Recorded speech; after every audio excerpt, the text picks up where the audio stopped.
doenças neuromusculares e a fisioterapia. A Vanessa vai falar aqui com a gente hoje, mostrando a importância do atendimento do fisioterapeuta junto com a ozonioterapia para a recuperação desses pacientes que apresentam doenças neuromusculares. Então fica aqui com a gente.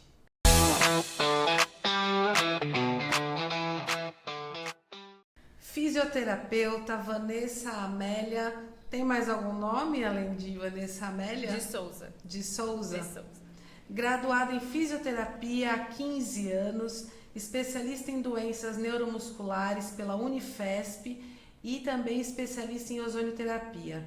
Fez residência e especialização neurológica na ACD e atualmente atua como fisioterapeuta e ozonioterapeuta na Prefeitura do Guarujá. Você esperava estar atendendo na saúde pública com ozonioterapia? Jamais, jamais, Flávia. Primeiro é um prazer estar aqui com você. Eu que agradeço. Tá bom? Da gente ter essa conversa, essa troca. Não esperava, né? Até mesmo porque são poucas regiões que têm um aparelho, né, da ozonioterapia no SUS. Então, ali é uma região privilegiada para atender a população.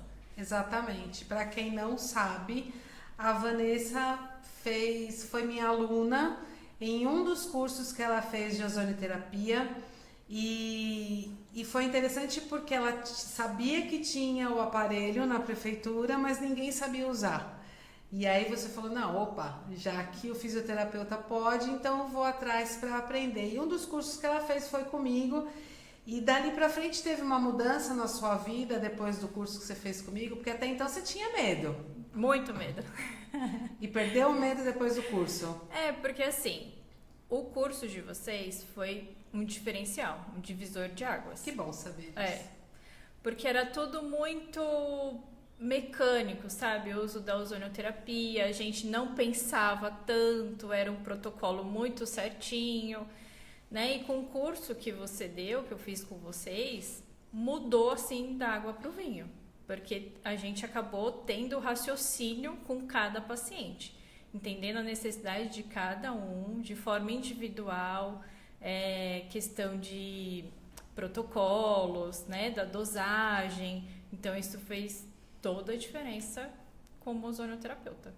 Essa é a diferença que as pessoas têm que conseguir encontrar nos cursos, de que ozonioterapia não é padrão. Cada paciente é único e responde de uma maneira e tem um protocolo específico para ele. Então o raciocínio clínico foi a diferença no curso. Exatamente. Onde vocês tiveram que botar a caixinha para pensar, né? Muito. Isso comigo não ia ter jeito de ser diferente. Até mesmo no grupo que a gente tem, quando vem alguém, eu tenho uma paciente com esse problema, o que eu faço? Então vamos pensar. Fisiologicamente é isso, o que o ozônio vai fazer para isso, o que vai ajudar. E é assim que tem que pensar, não é para qualquer coisa. Não é só para a ozonioterapia, a gente tem que pensar na parte clínica do paciente, que ele é único e tem que ser para ele. Não dá para fazer igual, não é receita de bolo, né? Exato. Que às vezes até receita de bolo a gente erra, então se a gente vai fazer igual, vai dar errado para alguém. Isso é fato.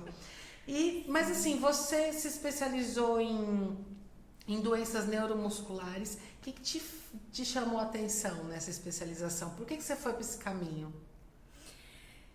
Então, na verdade, eu já estava na residência, lá na CD, e era um dos temas menos abordado lá dentro, né? Então, por ser um setor de referência, eles não abordavam tanto. E eu tinha muito interesse em conhecer, principalmente os pacientes de Duchenne, os meninos, né?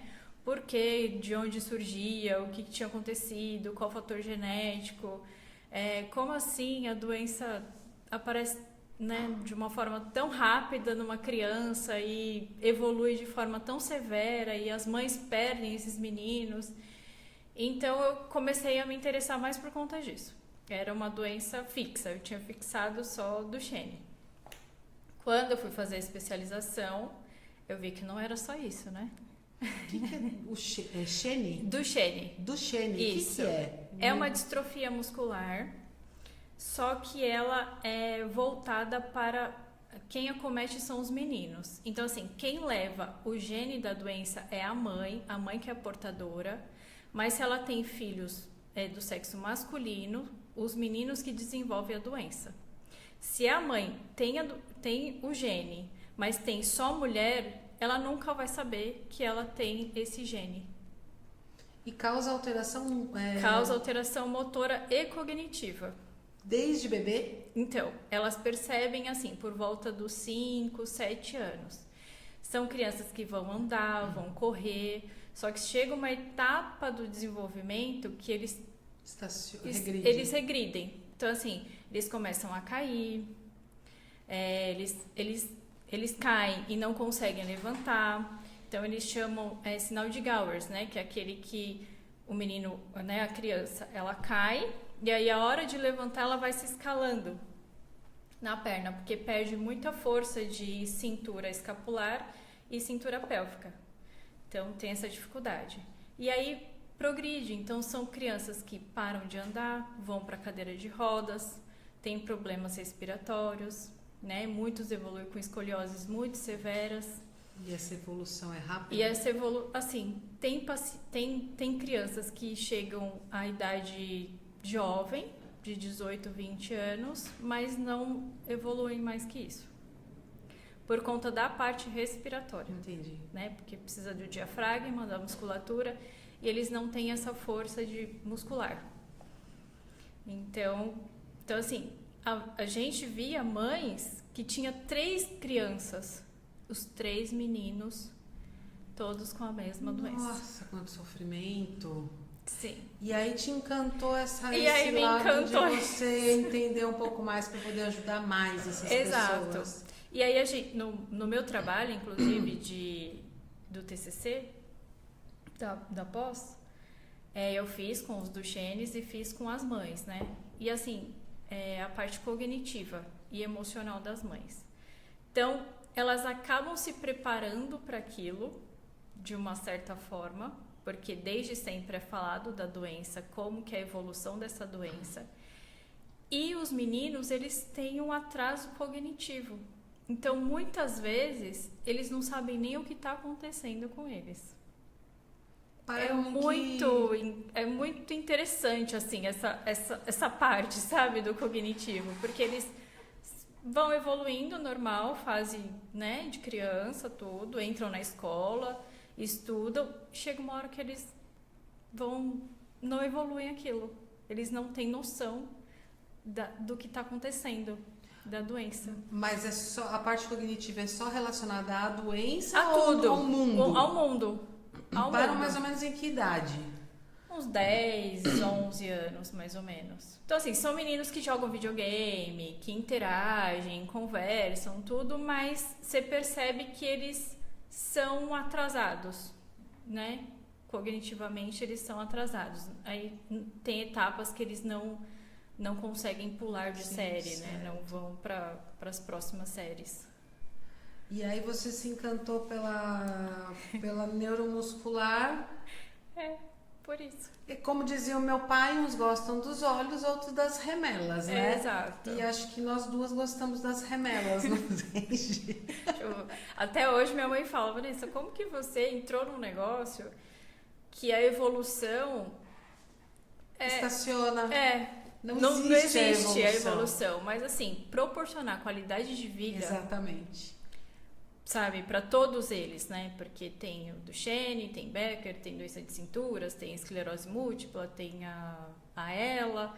Então, assim, proporcionar qualidade de vida, eu acho que pro fisioterapeuta é muito satisfatório. Com certeza. E a qualidade de vida não é só pro paciente. É pra família como um todo. Porque quanto mais autonomia aquele paciente conseguir ter, mais qualidade de vida todos da família vão ter. Exatamente. Né? E quanto menos sofrimento... A gente sabe que existe o sofrimento, que existe lá na frente, vai existir, né? Que talvez seja para todo mundo, a gente não sabe o dia de amanhã, não é verdade? Mas se a gente conseguir prolongar a qualidade de vida dele para a família, para todo mundo, e que tenham momentos felizes, né? Sim. Porque cada evolução, pequenininha evolução, é uma coisa imensa, né? Pra gente e pra família também. Às vezes o paciente pode até nem ter essa consciência. Tem pacientes que falam, eu consegui pentear o cabelo. Que pra gente é uma coisa tão simples, automática, mas pra ele pentear o cabelo é uma coisa que, nossa, é uma vitória imensa. Exato. E a fisioterapia tem essa importância, com certeza. Mas explica pra gente, então, um pouquinho do que são essas doenças, como que elas se desenvolvem, se elas são só genéticas, se são secundárias a alguma coisa. Explica um pouquinho aqui pra gente. Tá. Então, assim, existem alguns fatores, tá? Pode ser genético, como também pode ser causada por vírus, bactérias, condição alimentar, deficiência de algumas vitaminas. E até mesmo por condição, por intoxicação medicamentosa, pode acontecer? Intoxicação medicamentosa também. Algumas dessas doenças, a gente sabe que a hanseníase Tá no meio. Tá no meio desse mais de 1000 doenças neuromusculares, né? E a hanseníase é uma das que tem cura. Ela tem tratamento, a hanseníase, vai estacionar a questão da evolução da hanseníase e aí você consegue bloquear a evolução da doença neuromuscular. Então, quanto mais rápido foi feito o diagnóstico, melhor é a evolução. Melhora o prognóstico, né, da doença. Certo, melhora o prognóstico da doença. Então, mas isso independente da doença ou em qualquer uma delas. Porque, assim, a gente sabe que existem doenças que evoluem com muita rapidez, né? E a gente sabe que, lógico, o diagnóstico dessas doenças, como são mais de 1000, eu sei porque eu tive a oportunidade de cuidar de uma pessoa muito especial que não tem esclerose lateral amiotrófica, mas tem uma doença neuromuscular que está entre, né, que é um passo para a esclerose lateral amiotrófica, e a gente sabe que em alguns casos a doença ela demora a evolução, e aí quando ela aparece a evolução começa a ser acelerada. E tem doenças que a evolução é muito rápida. E a dificuldade que os profissionais têm de fazer o diagnóstico correto. Eu acho que é nesse momento que a coisa fica estacionada, que dificulta no tratamento, um prognóstico bom do paciente para um tratamento de fisioterapia, num tratamento de ozonioterapia, que a gente vai falar um pouquinho mais para frente, que tem sim indicação para essas doenças. E a gente sabe que aqui foi a maior dificuldade que esse paciente teve foi o diagnóstico médico. O médico ele passava em vários neurologistas, vários. E o que a gente precisa tomar cuidado, o profissional da saúde, principalmente, tem que tomar cuidado com a parte psicológica desse paciente. Exatamente. Porque é normal falarem, você tem, vai um exemplo, você tem esclerose lateral amiotrófica, você tem 6 meses de vida. Como assim? Você tem 2 anos no máximo. Como assim? Né? Isso não é... Não é uma receita regra. De bolo, não é uma regra. Pelo amor de Deus, cada ser humano é um. E sem ter a certeza se era esclerose lateral amiotrófica. Aí conseguimos encaminhá-lo para um especialista e o especialista teve todo esse cuidado, pediu um exame específico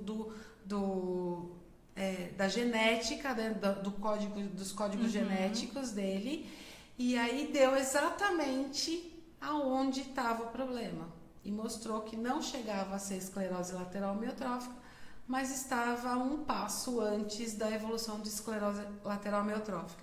Então, o cuidado que tem que ter, o profissional tem que ter para dar um diagnóstico desse, porque não mexe só com o paciente, é a família inteira. Porque a família inteira fica com medo daquela pessoa morrer a qualquer momento. Não, e assim, como a grande maioria é um fator genético, aí a família inteira também está envolvida, né? Sim, tem mais essa dificuldade. Exatamente. Fala assim, nossa, se ele tem, eu tenho, o fulano Exato. tem, a filha tem, e aí gera aquela confusão toda. Você falou uma coisa do diagnóstico, né? Que realmente é muito difícil o diagnóstico. E aí demora, né? E aí, quando a gente vê, já está avançado. Por quê? Vamos falar da hanseníase, por exemplo, que você citou. A hanseníase começa com uma mancha. Certo. A mancha, a pessoa vai tratar como? Uma dermatite, uma micose, um pano branco, ou não sei o quê. Demora-se para entender aquilo. Aí, muitas vezes, eu tenho uma mancha e eu tenho um formigamento na mão e a sola do meu pé tá meio estranha. Quando você vai procurar um médico, que você tem formigamento na mão, que você vai pegar um copo, você tá com fraqueza, você procura quem? O ortopedista. Aí o ortopedista vai ver que você tem, sei lá, uma hérnia de disco, alguma coisa. Tá comprimindo, associa aquilo, certo. Não consigo pegar. Ou é uma pessoa que já tem uma certa idade, tá sentindo a sola do pé com alteração de sensibilidade, tô andando, o chinelo tá saindo, procura um clínico, um médico. É diabetes. Neuropatia diabética. Uma neuropatia diabética. Então, olha o caminho Sim. que essa pessoa percorreu para ter um diagnóstico de hanseníase. Ainda mais que Hansen é uma doença que poucas pessoas falam, né? Hoje em dia, não existe mais, ficou no passado. Mas na prefeitura do Guarujá eu tenho grupos de hanseníase. Aqui em São Bernardo, quando eu trabalhava na saúde pública, eu me lembro que a gente começou a colocar cartazes dentro das UBSs para falar que não está erradicada. Não, a doença está aí. Uhum. E aí, assim, eu tenho um caso também de uma paciente que eu atendi. Ela estava gestante e aí, logo que ela teve esse parto, ela tropeçava, não levantava a ponta do pé. Tudo ela tropeçava. E ela, gente, não é possível. Aí o médico associou, um dos médicos, né, associou assim, foi a anestesia, a RAC, que pode ter comprometido alguma terminação nervosa e você ficou sem levantar o movimento do pé. Desse movimento do pé, ela passou a ter formigamento na perna. Com certeza é por conta disso. É uma compressão nervosa que afetou por causa do parto. Passou a usar o andador, depois foi para a cadeira de rodas, aí fez exame de tomografia, é um suposto AVC. Mas o AVC a gente sabe que ele dá naquele momento e tem uma sequela. A sequela não é progressiva do AVC. Sim. Né? É aguda. É aguda, exatamente. E aí ela veio com esse diagnóstico para mim. Foi quando a gente começou a investigar. Não é uma esclerose múltipla. Isso que é importante das pessoas saberem. Da importância da equipe multidisciplinar no reconhecimento dos sinais e sintomas de uma doença para um diagnóstico correto. Uhum. Porque muitas vezes o médico tem a sua importância, claro que tem. Todos os profissionais da saúde têm essa importância. Mas o fisioterapeuta também tem a importância dele, porque ele também estudou muito para isso. E reconhece com experiência de vida, né? 15 anos é muito tempo. Você já deve ter visto muita coisa. O enfermeiro também, ele consegue reconhecer diagnósticos médicos, apesar do nosso diagnóstico ser diferente do médico, mas através dos sinais e sintomas a gente consegue encaminhar para o profissional já para acender uma luz ali, né, na cabeça daquele médico e falar, pesquisa, a possibilidade existe. E quando o médico ele aceita esse feedback, tudo flui perfeitamente. Sim. O difícil é quando o médico não aceita que outro profissional esteja dando uma dica do que pode ser que aquele paciente tenha. Então, o médico fica meio bravo com isso e não vai para frente, dá um diagnóstico muitas vezes equivocado e aquele paciente continua com o mesmo problema, continua com as mesmas coisas e você, no seu trabalho, não consegue evoluir com aquele paciente. Até que você consegue outro profissional, encaminha o paciente para outro profissional que de repente te escuta e vai investigar essa doença e dá certo, como aconteceu com você. Uma paciente que lá atrás tinha acabado de ter neném, né? Mãe de, né? Tá ali no melhor momento da vida dela, um momento extremamente fragilizada, com medos de ser mãe, uma criancinha na vida dela. De repente começa a cair, tropeçar, perde. Foi a anestesia. Pô, anestesia, então vamos dar um jeito. Tem que ter uma maneira de resolver. Agora formigando a perna. Foi anestesia. Realmente tá comprimindo o nervo. Tá, mas como que descomprime esse nervo? Exato. Vamos fazer a coisa certa, vamos investigar. E vai pra cadeira de roda. Não é possível que é só isso. Não é? Exato. São coisas óbvias que a gente está vendo que a evolução está sendo ruim, assim como no caso desse meu paciente que chegou andando, dirigindo, tudo, e foi ao médico e o médico deu o diagnóstico de esclerose lateral amiotrófica e que ele tinha apenas, no máximo, 2 anos de vida. Ele vinha dirigindo, ele vinha andando. Aí ele passou, depois de alguns meses, ele passou a vir de bengala, mas ele vinha dirigindo. Depois de um tempo veio de andador, mas ainda dirigindo. Depois de muitos meses, ele já não vinha mais dirigindo, mas ele vinha andando com o andador. Depois de um tempo ele passou a não vir mais de andador, mas isso depois de 1 ano e pouco. Eu falei, tem alguma coisa errada. Exatamente. A esclerose lateral amiotrófica, pelo que eu conheço, a evolução dela é rápida, porém não quer dizer que a pessoa vai morrer daqui 2 anos, daqui 1 ano, daqui 8 meses. Não, tem gente aí com 20 anos de doença e que está vivendo. Né? A gente sabe que a qualidade de vida dessas pessoas é muito ruim, mas tá aí, tá viva. E a gente sabe que a ansiedade da família acaba sendo pior do que do próprio paciente, né? Porque ele sabe que ele vai ter aquela doença, tá instalada, e ele tem que trabalhar, viver com aquele tipo de problema.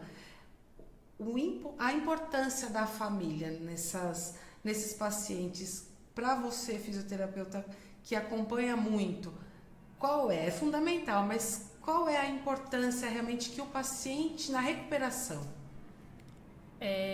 Um dos pontos que eu mais observo na família é ela não entender a doença. Isso é o principal, assim. Porque é difícil você aceitar que aquela pessoa não vai andar mais. Porque hoje o que a gente mais escuta na fisioterapia é assim, vai andar? É isso. E aí você entender que aquela doença vai evoluir para isso, eles pouco aceitam. E eles tratam tudo muito assim, ó. Ele tá na fisioterapia, né? O paciente tá lá na fisioterapia com a gente. E aí, hoje levantou o braço 10 vezes. Levantou, fez o exercício certinho. Na outra sessão, Vanessa, eu só consigo 7. Aí a família entra e fala assim, como assim? Na última você conseguiu 10 e não entende. A negação. Né? Então fala assim, tá com preguiça? Tá cansado? O que você fez? Nossa, essa eu vejo assim a maior dificuldade da maioria. Claro que tem famílias que são super parceiras. Então, o que você orienta, a família vai fazer. São famílias que já têm um preparo. Por isso que, assim, a terapia, o psicólogo com ele é fundamental. Tanto para o paciente quanto para a família. Tem famílias que são super acolhedoras, entendem o processo, ajuda. Não fica só dependendo do profissional, sabe? Na casa eles fazem, estimulam, eles fazem uma adaptação no cômodo, naquilo. Então, tem Diversas. Mas eu acho que a dificuldade é essa, assim, a negação, né, que eles têm de achar que fez 10 num dia, eles têm que fazer 10 no outro. Porque é cansaço, é preguiça, é falta de interesse. Essa questão da negação é muito. A gente encontra também em pacientes oncológicos. É muito comum. Eu acho que para qualquer doença, né? Quando você sabe que às vezes a doença ela pode ser irreversível, você se aproxima muito da morte, então aquilo assusta. E a gente sabe hoje, nós que conhecemos a medicina integrativa, a gente sabe que a questão da espiritualidade, da fé, do acreditar, de você ter qualidade de vida, de cuidar do seu corpo, o pensamento positivo, a coragem, a perseverança, a persistência, tudo isso faz toda a diferença. E eu acredito que nesse momento da negação, se você tem uma família que no lugar de negar junto com você, faça você entrar numa realidade de que, porque tudo que é real é mais fácil de você lidar. Né? O que não existe, não existe. Você não vai conseguir lidar com aquilo. Então, o que é real, ponto. É isso que temos para hoje. Então, vamos fazer o que com isso que temos para hoje? Vamos fazer da melhor forma possível.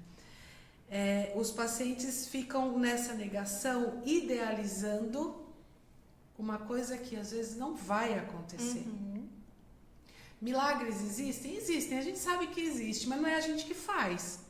Então não adianta. E esse milagre tem que vir de dentro de você. Se você não tem, não vai, né? E o milagre ele tem que ser real, não adianta ser um milagre também, vai voltar a andar. Poxa, a realidade é essa, nua e crua, né?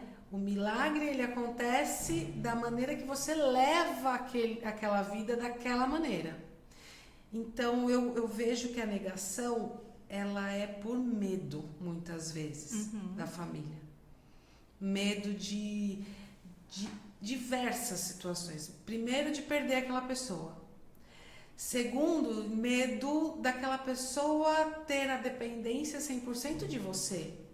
Porque vamos combinar que para um familiar é muito difícil você saber que você vai ter que estar ali 24 horas disponível para aquela pessoa. Mas por outro lado, se você tem todo aquele outro estímulo, aonde aquela pessoa retarde a dependência dela, aonde a pessoa comece a ter autonomia na vida dela, você concorda que o seu trabalho como cuidador vai diminuir? Com certeza. Então é isso que as pessoas precisam entender. E sem dizer que viva a vida da melhor maneira possível, né? Não quebre os laços por causa da doença. Una, né? Tenham mais afinidade, mais momentos felizes juntos, mais alegria. Aproveitem esses momentos, porque realmente o dia de amanhã a gente não sabe.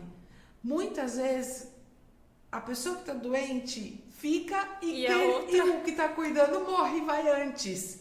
E aí já era. A gente não sabe o dia de amanhã. Então aproveite. Isso é para todo mundo. Aproveite o agora, né? Faça desse momento um momento feliz. Eu falo para a família desse meu paciente, viva cada momento. Assiste filme junto, come pipoca junto, dá risada junto, chora junto, faz tudo junto. Vocês podem fazer isso. Então aproveitem, vão passear. Por que não pode passear? Ah, não, eu não consigo, eu tenho que depender dos outros. Tudo bem, vamos lá. E eu fiquei feliz porque no final do ano eles foram viajar e foram para uma casa que tinha piscina. E todo mundo que estava, então tinha familiar, tinha amigos, pegaram ele da cadeira e jogaram ele dentro da piscina. Brincaram com ele. É isso que tem que fazer.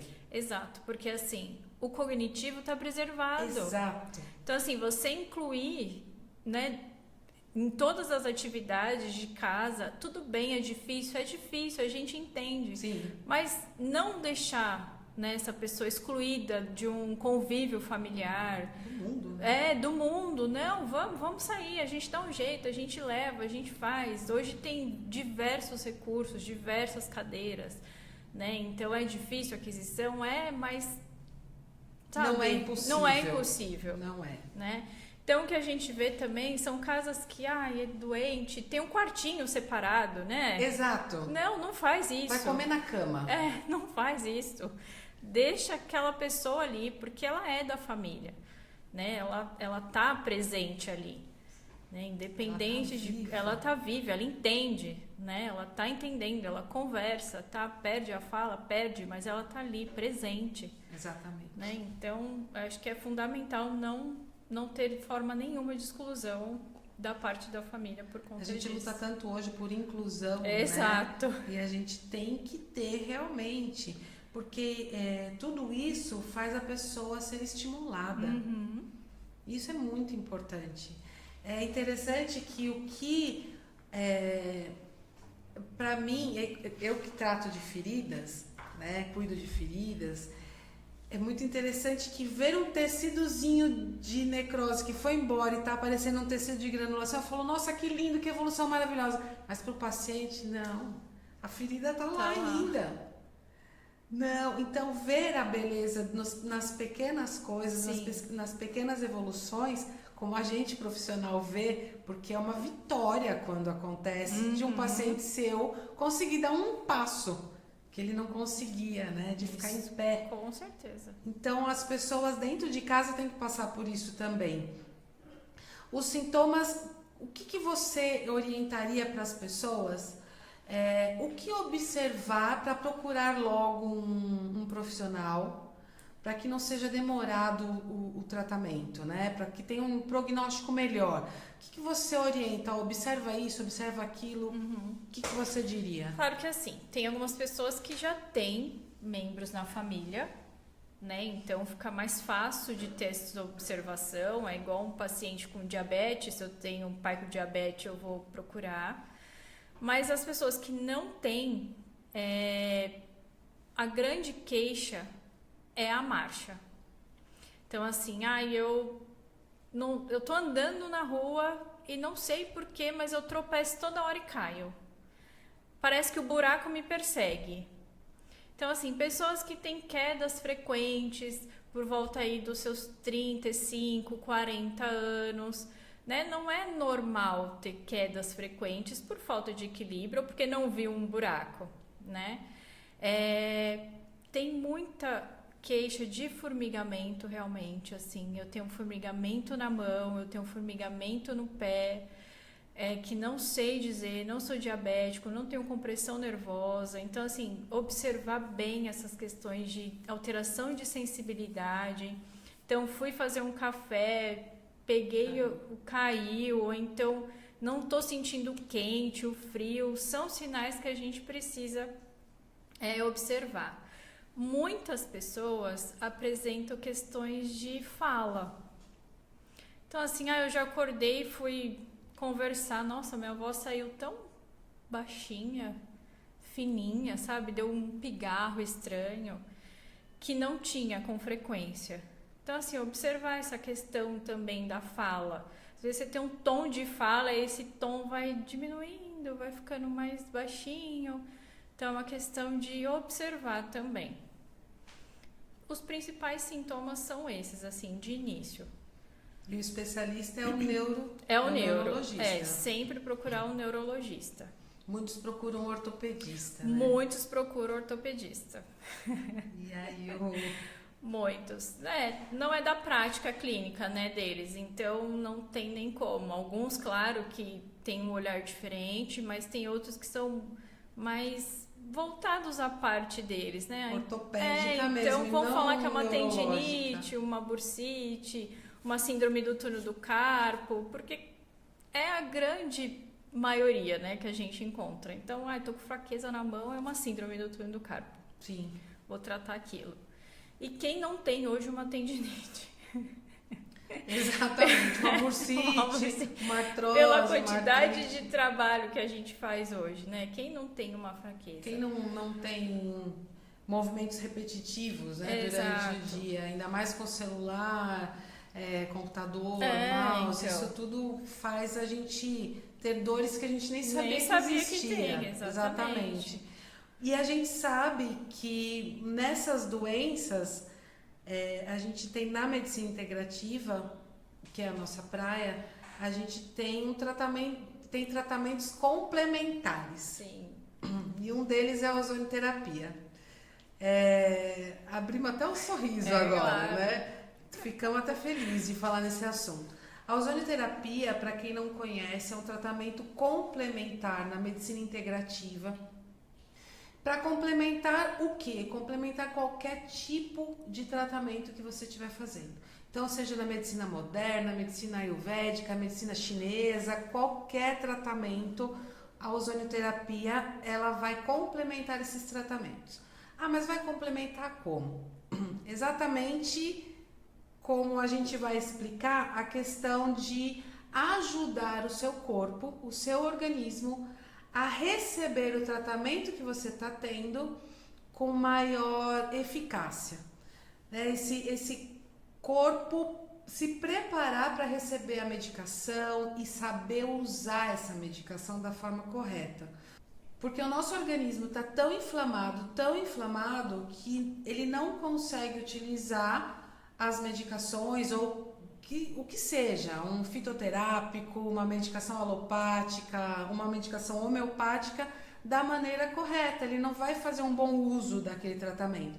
E a ozonioterapia, como é um gás natural, com 95% de oxigênio e 5% de ozônio, é um tratamento 100% natural e com pouquíssimas contraindicações. E efeito colateral, então, eu de verdade nunca tive nenhum aqui no consultório. Nem eu. A possibilidade a capacidade que o ozônio traz para o organismo para receber qualquer tipo de tratamento é impressionante a resposta que o paciente apresenta. E na questão da fisioterapia, eu como enfermeiro também uso e tenho ótimas respostas, trabalho bastante com fisioterapeutas, tanto é que você está aqui e esse feedback a gente troca muito. Flávio, eu tenho essa dúvida em relação à enfermagem. Vanessa, eu tenho dúvida em relação à fisioterapia, vamos trocar essa figurinha e assim a gente consegue tratar os nossos pacientes com maestria, né? Com respeito principalmente. A gente sabe que para a parte ortopédica, a ozonioterapia tem uma eficácia incrível. E você, como fisioterapeuta, é o que você mais trabalha, são dores articulares, lombares, dor joelho, pós-operatório. Qual é a resposta do paciente, da evolução do paciente para melhora com e sem a ozonioterapia? Quem que você vê a melhora mais rápido? Com ozonioterapia. Não posso falar, né? Não. Depois que eu comecei a utilizar a ozonioterapia em alguns pacientes, a resposta ela é muito mais significativa, tá? Em diversos aspectos. Então, assim, eu tenho pacientes de Parkinson. São pacientes que só fazem uso da medicação e a reabilitação. Certo. Né? E foi proposto, vamos começar a ozonioterapia. O que eu observo? Eu observei assim, que alguns pacientes que estavam chegando próximo ao uso do medicamento, do horário da medicação, já começava a ser bastante sintomático, assim, uma marcha bem anserina, uma agitação, não conseguia levantar e sentar, então eu ficava tinha um quadro no finalzinho do efeito do remédio, os sintomas vinham com eram muito presentes. Normalmente é o Prolopa que se utiliza Exato, para o Parkinson. eles usam o Prolopa. E aí, em específico, com esse paciente, eu comecei a fazer o uso do ozônio e eu falei assim, o senhor trocou o horário do remédio? Não, doutora, estou usando do mesmo jeito, no mesmo horário. Aí eu falei assim, entendi. Você está percebendo que mesmo quando está próximo do medicamento, você não está tendo essas crises, né, esses sintomas fortes? Nossa, é verdade. Nem eles percebem, Nem né? eles percebem. Aí ele falou assim, ó como você tá bem, né? Porque precisava de um tempo e aí agora ó como você tá evoluindo bem. Então, assim, pacientes relatam melhora dos sintomas, do tremor, principalmente, o cansaço. Então, assim, coisas que ele, donas de casa, né? Que tem o Parkinson, tudo, ia lavar uma louça, ia fazer uma atividade... Logo estava cansada. Não, preciso descansar. Agora não. Agora já são mais ativas. Então, assim, olha, eu consegui estender uma roupa e passar o pano na casa. Pronto, já faço 2 atividades. Então, assim, a gente percebe que realmente traz uma qualidade de vida melhor para eles e retarda essa evolução. Obrigada. Pela resposta que o ozônio causa em relação ao trabalho mitocondrial, a ação mitocondrial que o ozônio causa, né? Proporciona para o paciente. E ele proporciona mais energia, melhora da circulação do sangue, né? Principalmente a microcirculação. Essa questão da desmielinização, né, dos nervos, dos neurônios. Os pacientes, o ozônio ele tem a capacidade de evitar que isso progrida e às vezes até a regeneração dessa bainha de mielina, que causa tanto esses choques nas mãos, as dormências, alguns sinais e sintomas no paciente que são desagradáveis. O ozônio ele consegue fazer isso. E no caso do Parkinson, como está passando, para quem sabe fazer e estuda ozonioterapia, sabe que o ozônio ele potencializa a ação do Prolopa.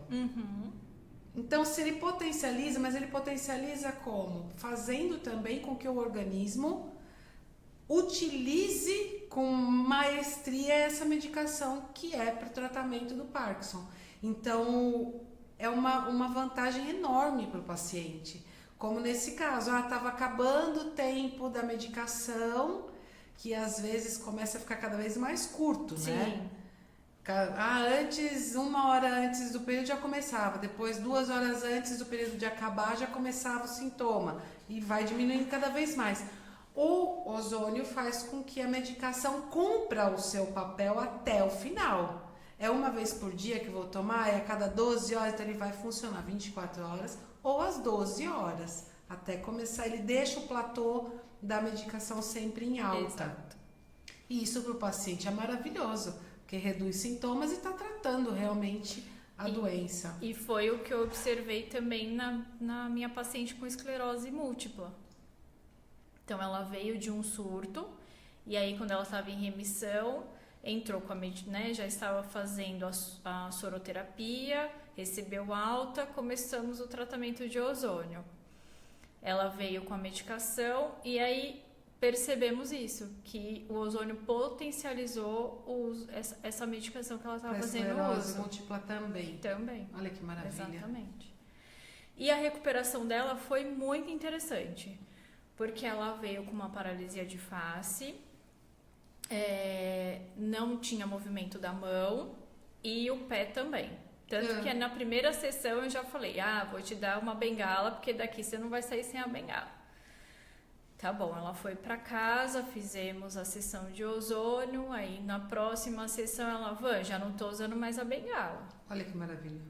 Aí eu falei, mas e aí, como que você tá? Não, tô bem. E você percebe que a fala melhorou muito, muito, né? Então, assim, tenho acompanhado alguns pacientes com efeitos super positivos da ozonioterapia. Então, não estão só nos nossos artigos científicos. Não, tá no dia a dia. É real, mesmo. é real.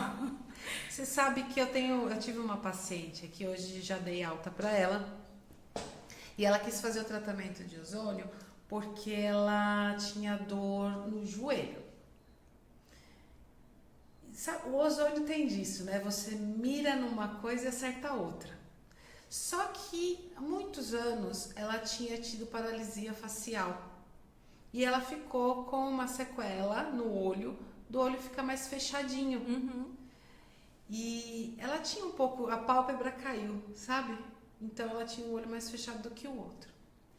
E eu comecei a fazer, mas isso não foi essa a queixa dela pra mim. A queixa era dor no joelho. Mas, e a questão, todo mundo sabe, ela é hipertensa, a gente sabe que o ozônio tem benefícios para hipertensos, a doença, a artrose, a artrite, doença autoimune, então a gente trabalha isso também. E começamos a tratar a artrite, a artrose, as doenças autoimunes, e de repente ela chega aqui muito feliz. O olho dela estava abrindo. A pálpebra estava levantando. Ela falou, Flávia, meu olho está abrindo. Será que é o ozônio? Eu falei assim, você fez alguma outra coisa? Ela falou, não. Eu falei assim, pode ser realmente. Porque ele vai trabalhar também a musculatura. A gente sabe que ele tem ação muscular. E ela começou a abrir mais olho. E aí nós tiramos, ela me mandou uma foto de antes. E a gente tirou a foto do momento ali que ela estava. Ela estava super feliz. Ela estava sem dor no joelho, mas a felicidade maior dela foi que o olho dela estava começando a abrir.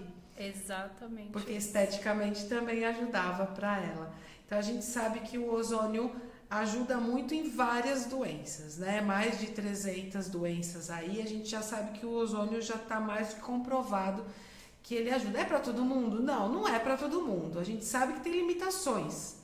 Eu tive um paciente aqui com hérnia de disco extremamente importante, com compressão de L5 e S1, com dor ciática que não conseguia andar.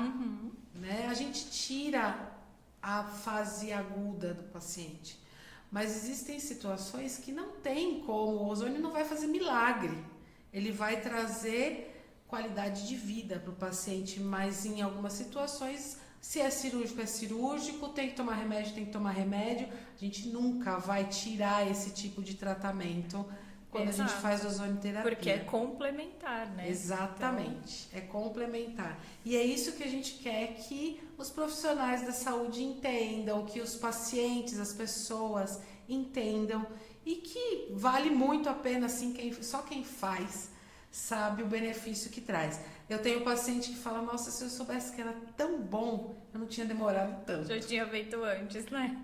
Você também tem esse tipo de feedback. E é verdade, a gente sabe que o ozônio, para as doenças neuromusculares, vão trazer benefícios extra neuromusculares, não é verdade?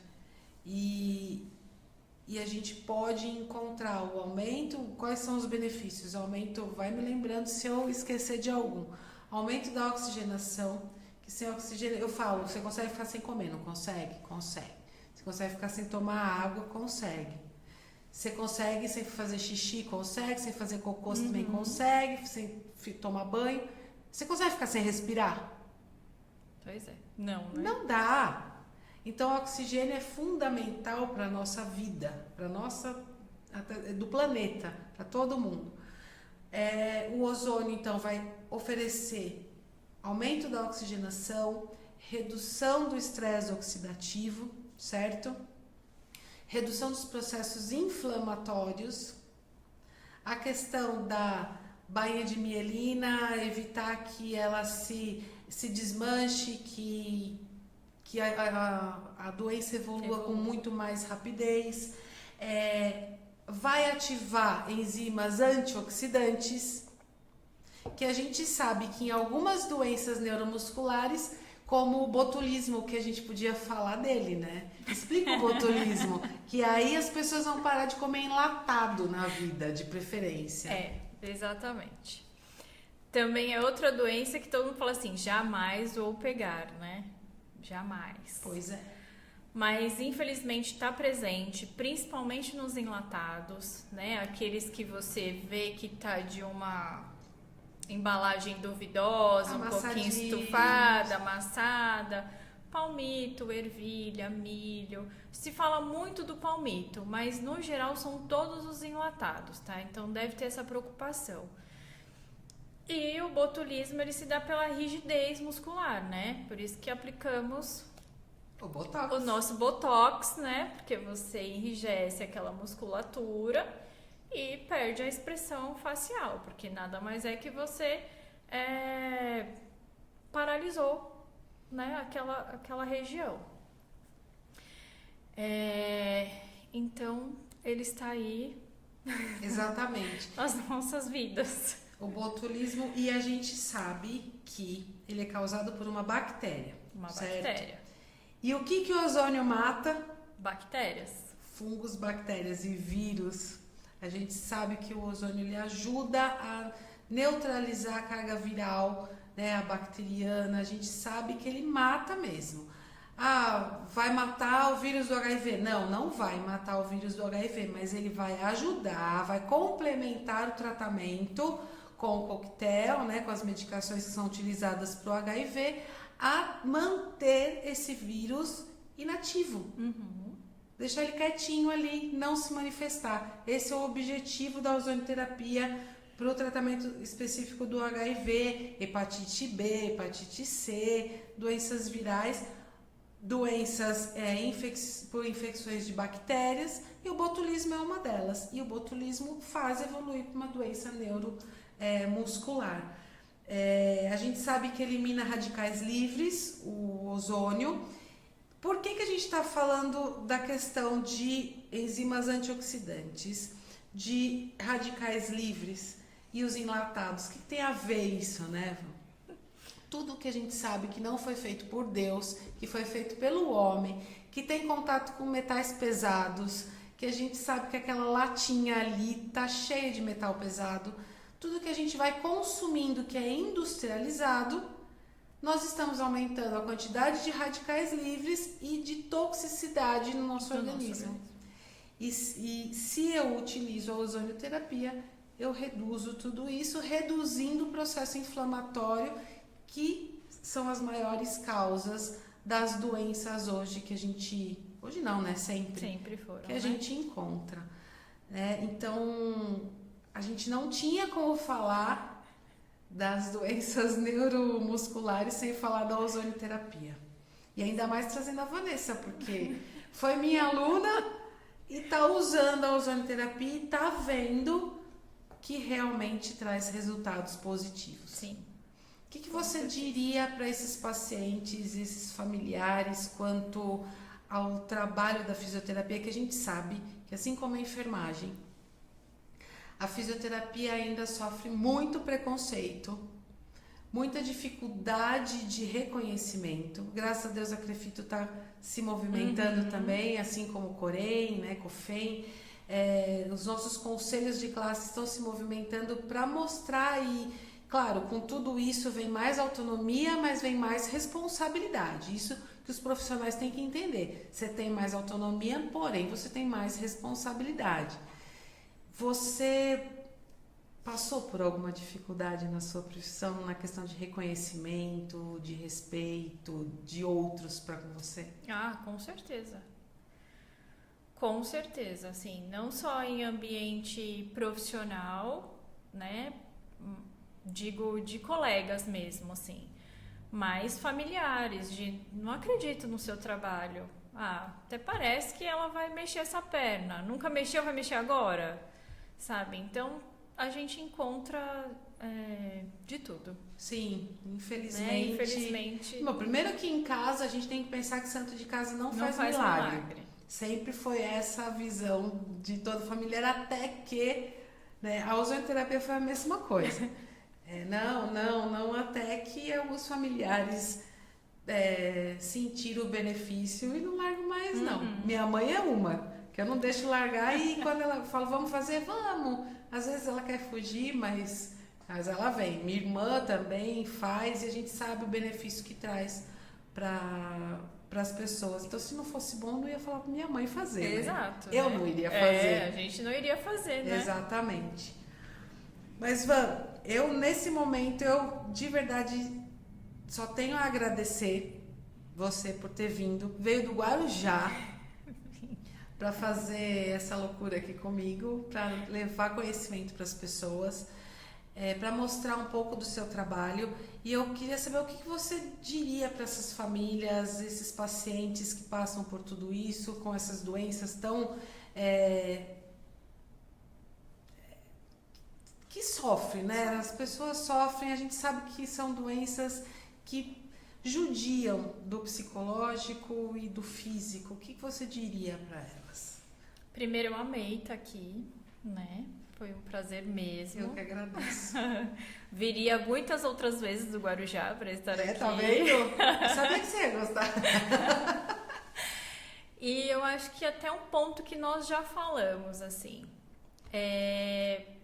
para a família ter o acolhimento, né, desse paciente.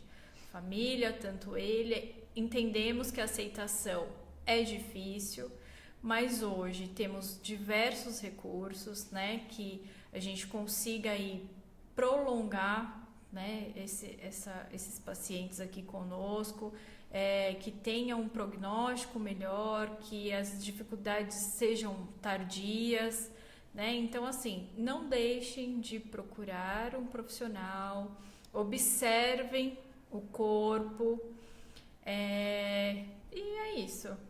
Acho que é o mais importante.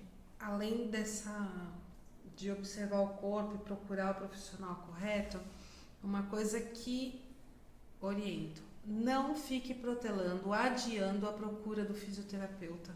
Nesses casos e tantos outros, não fiquem pensando que fisioterapeuta não serve para nada. Não vai adiantar, vai. Porque eu percebo que o paciente, muitas vezes, o fisioterapeuta é a última opção. Uhum. É a última coisa que ele vai procurar. Primeiro ele quer o neurologista, que está certo, tem que fazer o diagnóstico para ter o tratamento correto. Mas aí ele vai atrás da medicação, ele não é verdade. Eu acho que pelo fato de não enxergar a realidade, não aceitar a realidade, ele vai protelando, vai adiando a procura do fisioterapeuta. E acaba sendo a terceira, quarta opção dele para o tratamento dele. Então procurem o fisioterapeuta o mais rápido possível. E agora vocês já sabem, existe o fisioterapeuta especialista em doenças neuromusculares. Então procure o especialista. Porque não adianta também, coitado do fisioterapeuta, que a gente sabe que tem vários fisioterapeutas trabalhando em várias instituições. Exato. E que o cara se especializou em ortopedia, né? Em recuperação da parte ortopédica. Aí chega um paciente com problema neuromuscular, ele não vai saber. Ele vai atender, mas ele não vai ter a visão que a especialista vai ter. Então agora você já sabe. E tá no Guarujá, ó. Só procurar ela lá no Guarujá. E uma coisa muito importante é que hoje o fisioterapeuta não precisa de um encaminhamento médico. Então, qualquer pessoa, né, pode procurar diretamente um profissional da fisioterapia. Isso é muito importante, porque enfermeiro também. Exatamente. Os pacientes, as pessoas acham que para procurar um fisioterapeuta, um enfermeiro, um psicólogo, precisa que o médico encaminhe para esses profissionais. E não precisa. É porta aberta. Exatamente. Vá até o profissional especialista. Não precisa ficar pulando de galho em galho, vai em um médico, vai no outro, vai no outro, vai no outro. E na verdade, poderia ter, no meu caso, quando tem ferida, né? Vai no vascular, vai no dermatologista, aí vai em outro vascular, vai em outro. E até chegar em mim, já foi um monte de coisas, já gastou um monte de dinheiro e não resolveu. Aí vai no especialista, porque ele descobriu que alguém conhecia um enfermeiro que cuidava de feridas. Então, aí ele vem. Só que já passou muito tempo. Então, procure o especialista. A fisioterapeuta também tem especialidade. Assim como enfermeiro, psicólogo, fono, nutricionista, todo mundo, médico, todo mundo. Certo? Certo. Muito obrigada por você estar aqui. Obrigada. Eu te agradeço demais a sua disponibilidade, por você ter vindo do Guarujá. E tá com o filho aqui, viu, gente? Não veio sozinha, não. Veio com o filho. O filho tá com ela hoje, mas trouxe do mesmo jeito. Exatamente. Te agradeço mesmo. E aquela frase final para vocês. Ao toque do sábio, a esperança se faz presente e a dor se transforma em alívio. Então procure o especialista para essa dor, quando ele sabe o que ele está fazendo, a sua dor com certeza vai ser reduzida. Tá bom? Fiquem com Deus. Quero agradecer demais de novo a MDS Foto e Vídeo, que ajuda a gente aqui no áudio, nos vídeos. Quero agradecer os bastidores aqui, o Vinícius sempre aqui comigo, e a Nani Arteira, que faz os meus cadernos, e ela faz caixas para presentes, tudo, faz cadernos, tudo personalizado e tudo com material reciclável. Muito legal. Tá bom, gente? Fiquem com Deus. Um ótimo dia para vocês, ou uma boa noite. Não sei que horas que vão assistir. E até breve. Logo, logo estaremos com mais um episódio do Podcast Circo. Um beijo. Obrigada, viu, Van? Obrigada.